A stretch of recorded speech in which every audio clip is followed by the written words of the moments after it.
거룩을 유지하며 살았으면 좋겠습니다. 순간만 거룩하지 않았으면 좋겠습니다. 내 말이 거룩했으면 좋겠습니다. 내 행동이 거룩했으면 좋겠습니다. 잠시 잠깐 주님께 머물러 있는 내가 아니라 주님과 영원히 동행할 수 있는 내가 되게 하여 주옵소서. 그러기 위해서 오늘도 정진해 봅니다. 하나님, 주님께 가까이 가오니 주여 나를 받아주옵시고 그 거룩을 지속해 갈 수 있는 내가 되게 하여 주시옵소서. 참 감사합니다. 고마우신 예수님 이름으로 기도드렸습니다.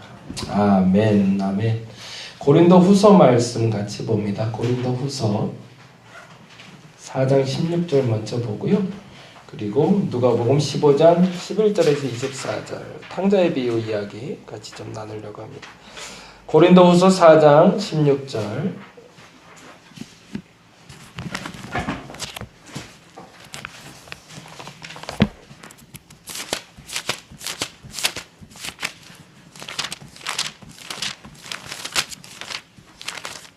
같이 한 목소리로 읽도록 하겠습니다. 4장 16절 읽겠습니다. 그러므로 우리가 낙심하지 아니하노니 우리의 겉사람은 낡아지나 우리의 속사람은 날로 새로워지도다. 아멘. 아멘. 한번 질문합니다. 오늘 진짜 나를 만나셨나요? 라는 질문. 진짜 여러분 만나요? 진짜 나는 지은 죄를 고백하는 것이 아니라 죄인임을 아는 것이다. 그렇죠? 오늘 내가 죄를 고백했다고 해서 물론 그것이 하나님을 만날 수 있는 동기부여는 될 수 있죠. 동기부여는 되지만 진짜 나는 아니라는 거죠. 오늘 내가 죄인임을 인정할 수 있는. 근데 그것이 자꾸 주눅 들어가는 내가 아니라 그거로 말미암아 점프할 수 있는, 자유할 수 있는 저와 여러분 되었으면 좋겠습니다. 다시 한번 적어보죠. 지난주 나눔인데 창세기 1장은 수면 위에 운행하시는 주님의 영이 임하시기 전에 땅의 상태를 말한다고 그랬습니다. 그래서 곧 우리의 상태가 세 가지라고 했는데 첫째, 혼돈. 두 번째, 공허. 세 번째, 흑암이라고 적으시면 좋겠죠. 혼돈이라는 것은 질서 잡지 못한 상태인 것, 그리고 공허한 것이라는 건 무엇인가 채워지지 않은 상태라는 것, 흑암이라는 건 내게 빛이 없다는 것을 인정하는 거죠. 그러니까 나 스스로 혼돈을 정리할 수 없고 나 스스로 그 공허함을 채울 수가 없고 나 스스로 빛이 될 수 없다를 인정해야 되는데 이게 스스로 될 때 이단이 되는 거고 교주되는 거죠. 그렇죠? 나는 스스로 이렇게 될 수 없습니다. 내가 하나님의 사람이지만 내 스스로 혼돈과 공허와 흑암을 제거할 수는 없습니다. 그건 누가 해주셔야 되는 거죠? 하나님이 해주셔야 되는 거죠. 그래서 이번에 이렇게 얘기합니다. 그래서 사람들은 사실은 하나님을 모르는 사람들을 얘기하죠. 하나님을 모르는 사람들은 혼돈을 정리하기 위해서 끊임없이 뭐를 만들죠? 법을 만들어 갑니다.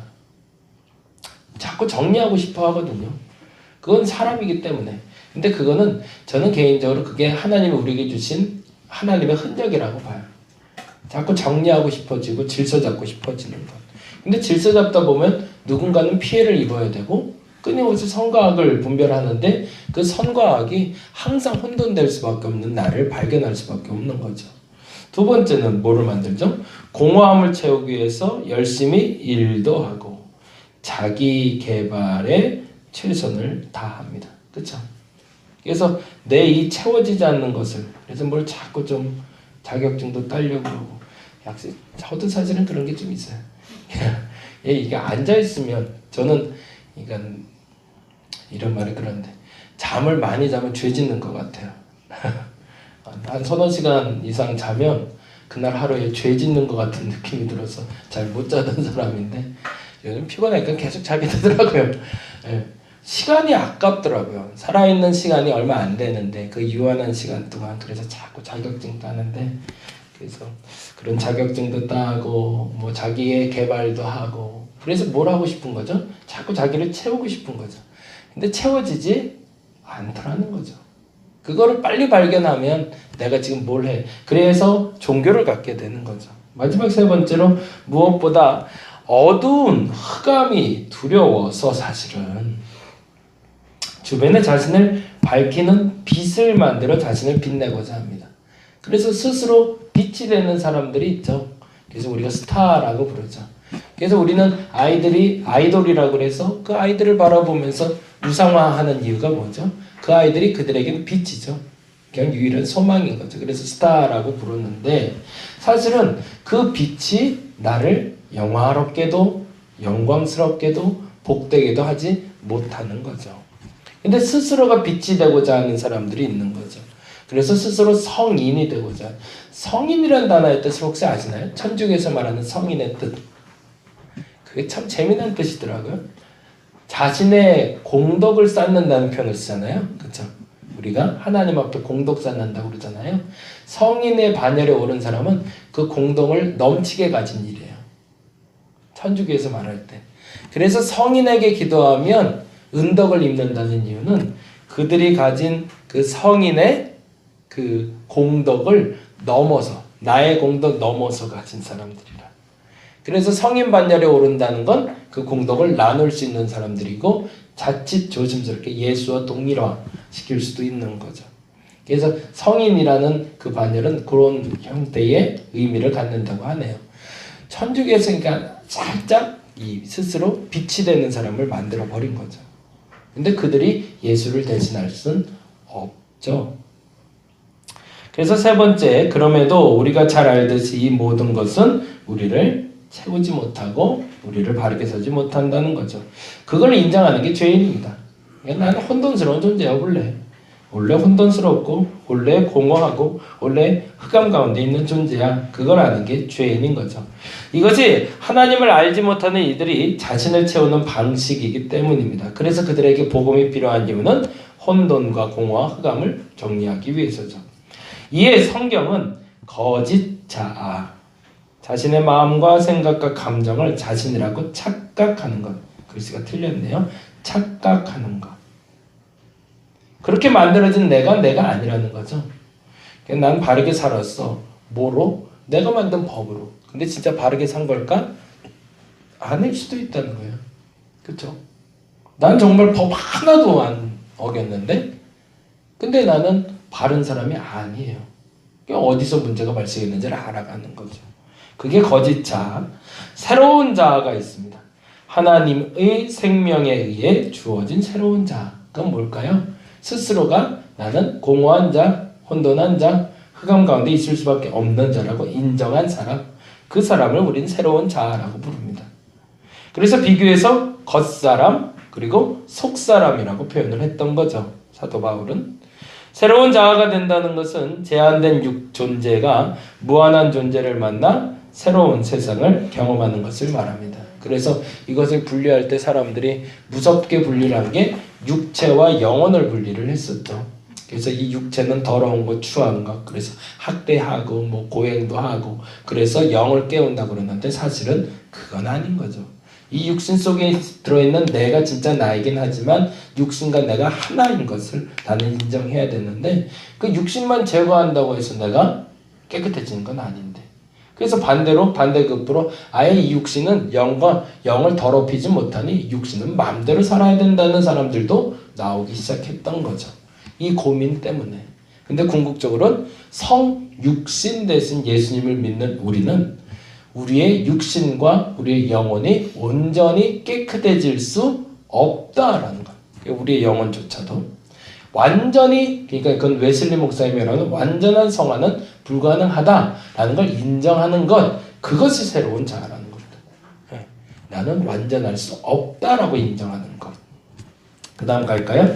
그래서 새로운 자아는 죄에 대한 자각으로 출발할 수 있습니다. 그 죄에 대한 자각이 뭐랬죠? 지금 설명한 대로 얘기하면 나는 무질서한 사람입니다. 나는 끊임없이 뭔가가 비워져 있는 사람입니다. 어둠 가운데 있을 수밖에 없습니다. 라는 걸 고백하는 그것을 우리는 회개라고 부릅니다. 그래서 진정한 회개는 당신이 지은 죄를 고백하는 것이 아니라 당신이 죄인임을 인정하는 것. 그런데 재미난 건 이 인정을 하는 순간부터 나는 자유로워지더라는 거죠. 뭐에서 자유로워진 거죠? 혼돈된 상태에서 자유로워지는 거죠. 채우지 못하는 내 삶에 대해서 그 부족함으로 답답해하고 살았는데 어느 날부터 그것이 채워지지 않아도 괜찮네를 경험하며 산다는 거죠. 어둠 가운데 항상 살았고 그늘 가운데 있어서 우울증이 항상 있었는데 어느 날부터 그 우울증이 사라지더라는 거죠. 어떤 일이 벌어진 거죠? 주님이 내 안에, 내가 주님 안에 들어가 있을 때. 항상 돈이 없으면 항상 힘들었는데 어느 날부터 돈이 없어도 괜찮아지더라는 거죠. 몸이 아프면 항상 짜증이 났는데 몸이 아파도 짜증이 안 나더라는 거죠. 어떻게 되는 거죠? 아까 말씀드린 대로 그 혼돈을 벗어나기 시작하는 거죠. 내가 스스로 넘어서기 시작하는 삶. 그 삶을 시작하는 것이 바로 그리스도 안에 들어간 회개해 내가 죄인됨을 인정하는 삶을 말합니다. 이게 죄인됨이라는 건 내가 조목조목, 그래서 옛날에 어떤 죄를 회개해야 되냐라고 뭐 하라는 사람들이 있는데 사실은 어떤 죄를 회개하는 게 아니라 그냥 내가 죄인이라는 걸 인정하는 겁니다. 그럼 어느 죄까지 회개해야 내가 죄인이 안 되는 거예요? 아니라는 거죠. 아무리 회개를 해도 나는 죄인일 뿐인 거죠. 그런데 그 죄인을 하나님이 들어서 당신의 사람으로 만들어주셨는 게 우리의 은혜고 그래서 우리가 자유로울 수 있다. 이게 공식처럼 내게 인정이 되면 그때부터는 상황에 그렇게 매이며 살아가지 않아도 되는데 아까 기도할 때 말한 것처럼 이게 지속되는 게 어렵더라는 거죠. 어느 순간에 훅 하고 무너져 버리는 게 또 나임을 인정할 수밖에 없다. 그래서 그 얘기를 좀 구체적으로 하는 게 오늘 이야기가 되는데요. 보겠습니다. 7번만 한번 보고 갈게요. 그리고 비로소 우리는 만들어진 내가 아니라 진짜 나를 만나게 되는 거죠. 진짜 나는 뭐라고요? 죄인이야. 원래 나는 안 돼. 안 될 수밖에 없어. 그런데 하나님이 하면 되더라. 라는 걸 깨닫는 것. 그것이 진짜 나라는 겁니다. 그냥 하나님 없이는 불가능한 존재라는 것. 지난주 이야기 그렇게 나눴고요. 이번 주 이야기는 습관이 정체성이 될 수는 없지만 정체성을 분명하게 합니다. 라는 제목으로 말씀 좀 나누려고 합니다. 누가복음 15장인데요. 같이 볼까요? 누가복음 15장. 우리가 잘 아는 탕자, 이름이 탕자는 아닌데 탕자라고 나오죠. 11절에서 24절까지인데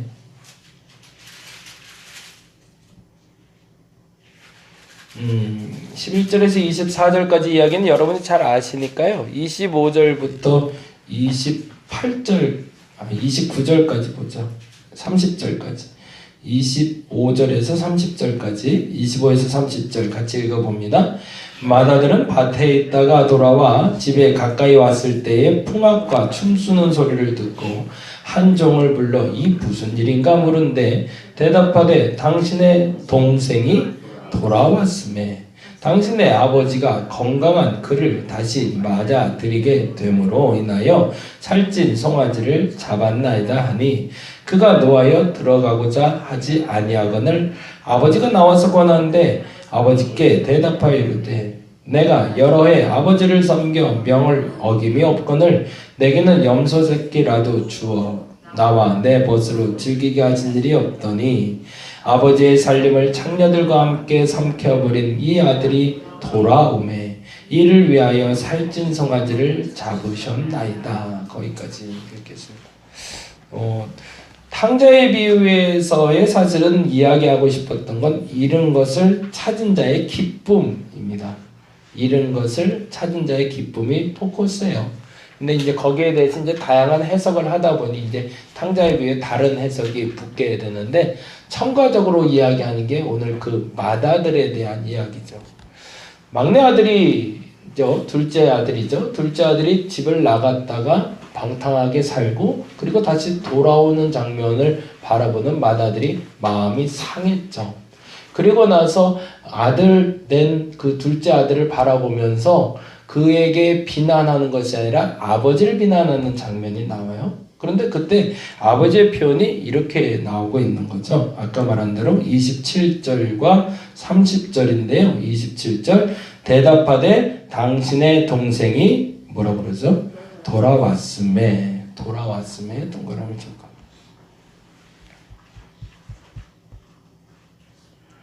아버지 30절에 아버지의 살림을 창녀들과 함께 삼켜버린 이 아들이 돌아오매 라고 되어 있죠. 돌아왔다라는 표현 앞에 붙은 단어가 있죠. 누가 돌아온 거죠? 첫 번째는 27절엔 당신의 동생이죠. 그게 탕자의 정체성이죠. 그가 어떤 죄를 지었던 무엇을 하던 종들이 보기에도 그는 당신의 동생일 뿐이죠. 그런데 형의 입장에선 뭐죠? 형의 입장에서 30절에 누구죠? 그 아들은 아버지의 살림을 창녀들과 함께 삼켜버린 아들인 거죠. 그러면 지금 막 설명한 대로 얘기하면 진짜 탕자는 누군가요? 삼켜버린 그 아들이 탕자인가요? 아니면 동생이 진짜 탕자인가요? 네. 아버지에게 있어서 다 날려버렸던 그거는 별로 중요하지 않은 거죠. 단지 맏아들의 동생인 내 둘째 아들 그 이상 그 이하가 아닌 거죠. 이게 중요한 이유가 있어요. 하나님은 나를 바라볼 때 뭘 중요시 여길까라는 거예요. 내가 뭘 가지고 오면 기뻐하실까요? 내가 뭘 다 말아먹으면 아주 죽일 놈 쳐다보실까요? 서운할 수는 있지만 그냥 그 아들인 거죠. 이게 무서운 얘기인데요. 사실은 우리는 하나님 앞에서 정말로 사랑받기 위해서 열심히 사는 사람들이 있어요. 이 열심을 막을 수 있기 때문에 이 이야기는 안 하는 게 좋지만 사실은 그렇게 열심히 한다고 더 사랑해 주는 건 아니라는 거죠. 그냥 맨날 탕진하고 사고치고 문제 일으키고 그래서 맨날 그 말썽쟁이인 아들도 아들인 거죠. 근데 그 아들을 대체할 수 있는 건 없다라는 겁니다. 아무리 맏아들이 순종을 많이 한다 한들 그것이 맏아들에게 더 큰 복을 주는 기준은 아니라는 거죠. 그냥 맏아들은 맏아들인 거고 둘째 아들은 둘째 아들일 뿐이지 아버지에게 있어서. 근데 맏아들의 기준은 뭐죠? 나는 아버지에게 이만큼 했으니 이만큼 복을 누려야 될 사람이고 둘째는 다 말아먹었으니 이만큼 대가를 치러야 될 아들인 거죠. 근데 아버지 입장에선 첫째도 내 사랑하는 아들이고 둘째도 내 사랑하는 아들일 뿐이지 재산은 말아먹던 재산을 증가시켰던 그건 난 상관 안 한다는 거죠. 이게 자칫 잘못하면 교인들을 방치시킬 수 있는 것들이 될 수 있는데 그래서 그 얘기를 조금 더 하려고 오늘 이 얘기를 좀 나눴습니다. 볼까요? 1번부터 보겠습니다. 1번 적어보겠습니다. 아들을 잃은 아버지가 아들과 비슷한 생명체를 만들었다고 아들이라 할 수 없습니다. 아들이 죽었어요. 그래서 그 아들의 생명을 아들의 심장을 돼지에게 이식해 줬어요. 그러면 그 돼지가 내 아들이 될까요? 물론 걔도 생명은 있죠. 근데 그 생명이 아들이 될 수는 없습니다. 이번에 그런 영화가 하나 나왔더라고요. 교통사고가 났는데 가족이 다 교통사고 나서 다 몰살당했는데 갑자기 근데 아빠만 살았어요. 근데 아빠가 과학자예요. 근데 그 과학자가 그 DNA를 복제를 해서 자기 아내하고 자녀들을 복제해내는 거예요. 그래서 새롭게 태어나게 했는데 갑자기 문제가 발생했어요. 그거를 아이들을 살릴 수 있고 아내를 살리기 위해서 정확하게 3개의 DNA만 만들 수 있는 기계만 있는 거예요. 근데 자녀가 셋인 거예요. 그래서 막내를 못 살려요. 그리고 막내만 못 살리고 첫째와 둘째하고 자기 아내만 살리는 거예요. 그래서 그 기계 안에서 그 DNA가 자라서 사람이 되는 거예요. 그래서 사람의 형체가 똑같이 옛날에 그 아내와 그리고 아들과 딸이 만들어졌는데 막내 아들은 못 만들었잖아요. 근데 문제가 하나 발생했어요. 중간에 체크하다 보니까 기억도 같이 살아난다는 걸 몰랐던 거예요. 그럼 기억 속에 누가 있냐면 막내가 있잖아요. 이 사람이 그 막내를 지워가는 일을 하는 거예요. 그 사람들이 태어나기 전에 기계에서 나오기 전에 막내 흔적을 다 지워버려요. 그리고 다 지워버리고 마침내 기계 인큐베이터 같은 기계에서 다 꺼냈더니 아내가 그냥 잠에서 일어나서 아무 일 없다는 듯이 그 사고에 대한 기억도 사라지게 하고 결과는 어떻게 될까요? 나중에 자꾸 그 기억이 다시 살아나기 시작한 거예요. 그래서 어지러워지는 과정들을 만든 영화가 요즘 나오더라고요. 무서운 세상이에요. 가능할 거니까 그런 영화가 나오겠죠, 요즘에. DNA 복제라는 것이 정말로 가능할 수도 있겠어요. 근데 그 아내가 진짜 그 아내였을까요? 아니라는 거죠. 창조의 질서를 어지럽히는 일들이 일어날 수는 있습니다. 그러나 그 생명이 될 수는 없습니다. 우리가 한 가지 분명히 해야 될 것은 그 아들은 그 아들일 뿐이에요. 거기에 뭐를 자꾸 덧붙인다고 그 아들이 더 나은 아들, 더 나쁜 아들이 되는 건 아니라는 겁니다. 두 번째 보겠습니다. 그런데 그러한 사람을 만들기 위해서 우리는 규칙적인 습관을 요청을 합니다. 제가 제일 많이 요청하는 건데 규칙적인 습관은 우리에게 매우 훌륭한 삶을 허락은 하지만 습관이 곧 정체성은 아닙니다. 공부 잘하는 기계 같은 아이는 만들 수 있어요. 근데 그 공부 잘하게 된 아이가 내 아이는 아니에요. 이 부분에 대해서 우리가 오해가 생기지 않으면 한 사람을 사랑하는데 끝까지 사랑할 수가 있다라는 얘기입니다. 그 얘기를 하려고 그래요. 한결같이 한 사람이 사랑스럽지가 않더라고요. 교인들을 사랑하다 보면 그래요. 그리고 친구들을 사귀다 보면 그래요. 어느 날은 세상에 정말 간도 쓸개도 다 빼줄 것 같아요. 근데 어느 날 보면 정말 쳐다보기도 싫어요. 왜 그런 일이 벌어질까요? 그 사람을 정체성이라고 말하는 그 사람에 대해서 정의하는 것에 뭐가 자꾸 붙었어요. 이 사람이 이걸 했을 땐 예뻐 보였거든요. 근데 이걸 안 하니까 아주 세상 미운 거예요. 나는 뭘 사랑하고 있었던 거죠? 그러면 그 사람이 아니라 그 사람에게 붙어 있었던 걸 사랑한 거죠. 근데 그게 떨어져 나가도 그 사람을 사랑할 수 있으면 진짜 그 사람을 사랑하는 거죠. 탕자의 교회에서 진짜 말하고 싶었던 건 앞서 말씀드린 대로 그냥 둘째는 둘째기 때문에 사랑받는 거예요. 걔가 재산을 탕진해도 사랑받아야 돼요. 왜? 사람들의 기준은 탕진했으니까 버림받아야 된다고 하지만 아니라는 거죠. 교회 안에 진짜 사랑은 거기에 있어야 됩니다. 그냥 그 사람 자체를 사랑해 줄 수 있어야 됩니다. 그러면 진짜 사랑을 배우는 거예요. 근데 뭘 못하냐면 자꾸 그 사람에게 덧붙여 있는 걸 자꾸 사랑하는 거죠. 그리고 그게 떠나면 속상하고 서운하고 그 사람 미워지고. 여러분이 저를 바라볼 때도 그랬으면 좋겠습니다. 저라고 실수 안 하겠어요? 말 실수도 많고 행동에 대한 실수도 많고 뭔가 좀 잘못하는 일도 벌어지겠죠. 그러면 미운 마음이 생길 거예요. 그건 뭘 보고 있는 거죠? 변해 있는 나죠. 진짜 내가 아니라. 이 말이 여러분에게 곡해되지 않고 잘 이해되길 바랍니다. 그래서 그 사람을 만들기 위해서 규칙적인 습관을 자꾸 만들어주는데 그 습관이 훌륭한 사람으로 만들 수는 있지만 그의 진짜 모습은 아니라는 거예요. 법관이 된다고 그 사람이 달라질까요? 그냥 똑같은 거죠. 세 번째, 결국 그 안에 어떤 생명이 있고 어떤 사람이 있는가에 따라 정체성이 규정되는 겁니다. 잘못 썼는데 어떤 사랑이라고 적으시면 될 것 같아요. 어떤 생명이 있고 어떤 사랑이 있는가에 따라 정체성이 규정됩니다.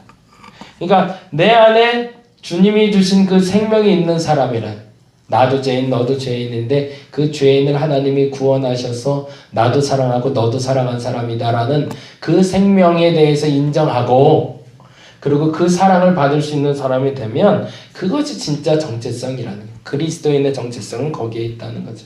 누구는 헌금을 많이 하니까 누구는 헌금을 적게 하니까 그거는 하등. 그래서 네 번째 다시 한번 이제 원점으로 돌아가는 거죠. 적어봅니다. 죄인이 하나님을 만난다고 죄인이 의인이 되는 건 아니라는 거죠. 그냥 죄인은 죄인일 뿐입니다. 우리는 죽을 때까지 뭐죠? 그러면 그냥 죄인이에요. 예. 이거 이제 나에게 이제 화살을 다시 가는 거예요. 1, 2, 3번은 타인을 바라보는 마음을 얘기하는 겁니다. 누군가를 바라볼 때 그 사람의 자꾸 본 모습이 아닌 덧입혀진 모습, 어떤 옷을 입고 있는가, 무엇을 가졌는가, 그거 자꾸 중요시 여기면 교회가 망가져요. 그래서 그거 자꾸 안 보려고 애써야 되는데 그게 자꾸 가리워지니까 문제가 되죠. 근데 나 스스로는 그렇게 인정해야 되는 거죠. 나는 그냥 죄인일 뿐이에요. 더 이상 나아지지 않아요. 근데 하나님이 그 나아지지 않는 나를 죄인인데도 품어주시고 보다 나은 길로 이끌어가고 계시다는 거죠. 그러니 최대한 뭐 하는 거죠? 앞으로는 동일한 죄를 짓지 않겠나라고 열심 내보는 건 그걸 우리는 거룩한 습관이라고 얘기하는 겁니다. 5번입니다. 그러나 죄인을 품으신 하나님으로 인해서 뭐 하다는 거죠? 의롭다 여겨지는 겁니다. 의롭다 여겨지게 되는 것이지 의로워진 건 아닙니다. 의롭다 여겨지게 되는 거죠. 이게 굉장히 중요해요. 사람들 보기에는 탕자예요. 쟤는 아버지 재산 말아먹고 온 놈이야, 말아먹고 온 놈이라고 계속 얘기했는데 아버지는 둘째 아들이야만 얘기한단 말이에요. 그 말이 무슨 말인지 이해가 되시죠? 제가 잘 설명하고 있는지 모르겠어요. 이게 중요한 얘기긴 한데 자꾸 말을 돌리는 것 같아서. 말아먹었어 사람들은 그 얘기를 하는데 창녀야 도둑놈이야 살인자야 얘기하는데 아니야 내 아들이야. 아버지는 계속 쟤는 살인자인데 아니 내 아들인데 쟤는 도둑놈이 아니야 내 아들이야. 그것만으로 끝난 거거든요. 하나님은 뭐 하는 거죠? 의롭다 여기시는 거죠. 그냥 내 아들일 뿐이에요. 그 이상 그 이하도 아니고. 근데 그 마음을 안 아들은 어떻게 살아야 되는 거예요? 살인했던 놈은 이제 더 이상 살아나지 말아야죠. 자꾸 남의 물건에 손대는 사람은 이제 더 이상 그거 안 하려고 해야죠. 왜? 그 마음을 알았으니까. 그렇게 사는 걸 거룩한 습관이 세워진다는 표현을 쓰는 겁니다. 그 다음 볼까요? 6번. 그러하기에 9번 다시 죄인의 삶을 살지 않기 위해서 뭐 하는 거죠? 몸부림쳐 보는 거예요. 예수 믿었다고 교회에서 정말 예배 몇 번 드렸다고 거룩한 사람이 될까요? 안 돼요. 불가능해요. 그런데 몸부림쳐 보는 거예요. 그래도 오늘은 나를 의롭게 여겨주시는 그 하나님 앞에서 다른 군더더기 다 오늘 왜 늦었어 따박 따지지 않고 왓슨이 좋다라고 말해주는 그 하나님 앞에서 오늘도 죄송해서 한번 또 열심히 살아보는 연습을 하는 거죠. 이제 더 이상은 남의 물건에 손 안 대고 이제 더 이상 좀 늦지 않고 조금 더 기도하고 조금 더 말씀 보며 그래도 조금 거룩하게 살아보겠다고 뭐 하는 거라고요? 그냥 몸부림쳐 보는 겁니다.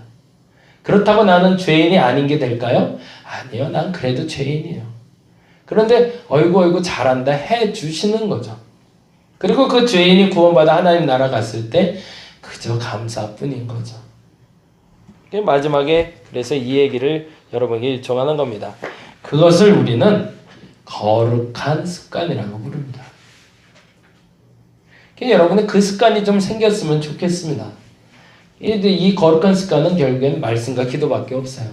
그 말씀 가운데 난 죄인이야. 그거 계속 인정하는 연습하는 거고 그런데 하나님이 나를 의롭게 여겨주셨어. 그러니 열심히 살아야지 라고 말하는 사람으로 살게 해주는 것 그것을 우리는 거룩한 습관이라고 부릅니다. 오늘은 그렇게 기도했으면 좋겠습니다. 첫째는 내가 죄인이었지. 아니 나 죄인 맞아. 근데 하나님 나 의롭게 여겨주셨네. 이 은혜 어떻게 갚지? 열심히 살아야겠다. 이 세 가지가 여러분에게 어떤 걸로 만나고 있는지 그리고 내가 할 수 있는 그 몸부림은 뭔지 그것을 결단할 수 있는 정말 여러분 되시기를 간절히 바랍니다. 기도하겠습니다. 첫째 아들, 이 불만은 첫째 아들 눈높이에는 둘째 아들로 보이지 않기 때문입니다. 아버지의 기쁨은 둘째 아들이 말아 먹었는지 채우고 왔는지가 중요하지 않고 그냥 둘째 아들이 돌아왔기 때문이었습니다. 하나님의 눈높이에서 세상을 보게 하여 주옵소서. 아닌 걸 아니라고 그리고 맞는 걸 맞다고 말하는 이 세상에서 그냥 나의 나됨대로 사랑하여 주시고 죄인이 아니라 부르신 주님, 그 주님 앞에 최선을 다해 오늘도 살아보길 원합니다. 그래서 몸부림쳐 보기를 원합니다. 좀 더 기도하기 원합니다. 좀 더 말씀 보기 원합니다. 좀 더 깊어지기 원합니다. 나와 오늘 함께 하시사 하나님 이 나의 몸부림에 응답하여 주시옵소서. 감사합니다. 고마우신 예수님 이름으로 기도드렸습니다. 다 같이 자유롭게 기도하고 들어가도록 하겠습니다.